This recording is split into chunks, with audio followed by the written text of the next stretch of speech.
2024년 연말 제47대 미국 대통령으로 도널드 트럼프가 재선에 성공했습니다. 그는 당선 직후 한미동맹 강화를 강조하며 한국과의 조선산업협력을 주요 의제로 꺼내들었습니다. 그런데 여기서 우리는 한 가지 질문을 던질 수 있습니다. 왜 하필 조선산업일까요?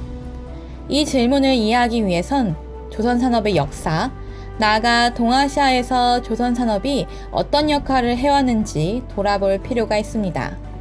사실 조선산업은 단순한 산업이 아닙니다. 국가의 군사력과 해상무역, 더 나아가 패권을 좌우했습니다.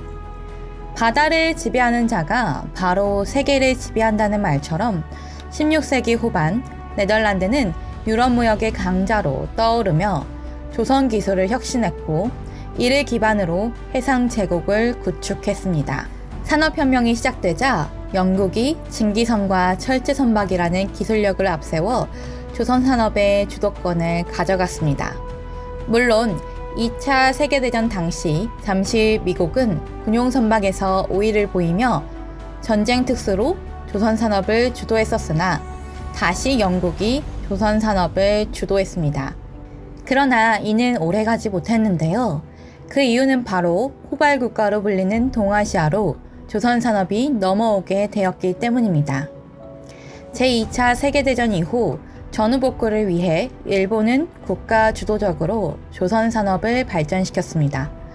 일본은 1960년부터 2000년까지 조선산업의 주도권을 가지게 되었습니다. 호발국가의 특성을 살려 기술 모방과 혁신, 정부의 정책이 맞물린 결과였습니다. 그러나 일본의 조선산업 2000년대 이후에는 그 주도권을 한국에 내주게 되었습니다. 사실 1970년대 두 차례의 석유 위기로 조선산업은 불황기를 맞이했으나 한국 정부는 4대 핵심 공장 건설 계획에 조선산업을 포함시켜 정부 주도로 적극적으로 발전시켰습니다. 민간 기업인 현대를 시작으로 대우, 삼성이 조선소를 건설했습니다. 이 시기 유럽과 일본에 쇠퇴하는 조선산업은 한국과의 기술 협력의 공간을 마련했으며 한국이 단기간에 기술의 모방에서 혁신까지 나아가도록 했습니다. 그러나 막대한 자금이 들어가는 조선산업은 2008년 금융위기를 기점으로 위기가 찾아왔습니다. 이때 중국이 국가 보조금과 생산 능력 확대 전략을 바탕으로 다시 세계 조선산업의 주도권을 빠르게 확보해 나가고 있습니다. 다시 미중 전략 경쟁이 격화되는 최근으로 돌아가 보겠습니다. 글로벌 공급망의 안정성, 안보 동맹을 기반으로 하는 산업 재편이 중요해지고 있습니다. 미국은 조선산업을 단순히 민간 산업이 아니라 전략 산업으로 다시 보기 시작했습니다.